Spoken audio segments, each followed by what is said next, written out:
All right, I've rolled out some white here. And what I'm going to do is this lace set comes with three different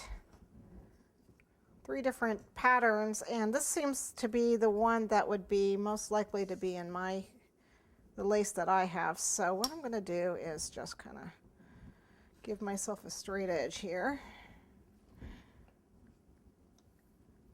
and then lay this on here, right on that edge.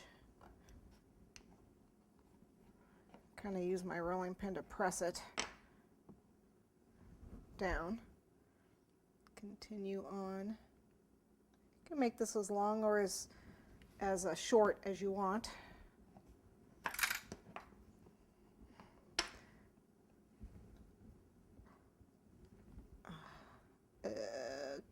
Okay. And then this actually cuts it. And it's kind of nice. You can feel where it's supposed to go. You press it down and see it cuts it away. Pretty cool little tool. There's a couple of these sets. I think there's a green one and a blue one. They have different patterns. This is just the one I happen to have, and it's nice. It's see-through, so you can see where you're cutting. You know, and this is not like I'm putting it on a cake. It's going to be scrunched up, so it doesn't have to be perfect, which is obviously perfect for me. There's just some lace. It's going to go on my cake. So let's grab, I have another piece that's over here that's kind of scrunched up.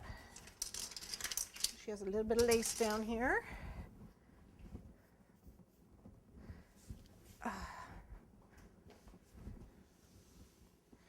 Okay, so I can put it up on top, or I can put it down here on the bottom.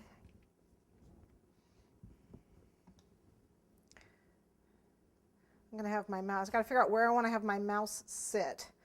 So if I'm thinking my mouse is going to sit over here, she's going to need plenty of room.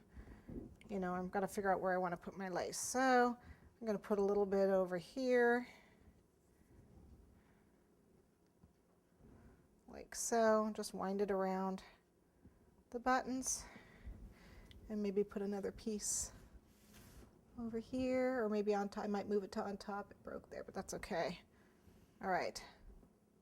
I want to make sure you can see the buttons. So let me move this button out where you can see it a little bit better. There we go. A little bit of frosting on that. Okay. All right, so there's the lace.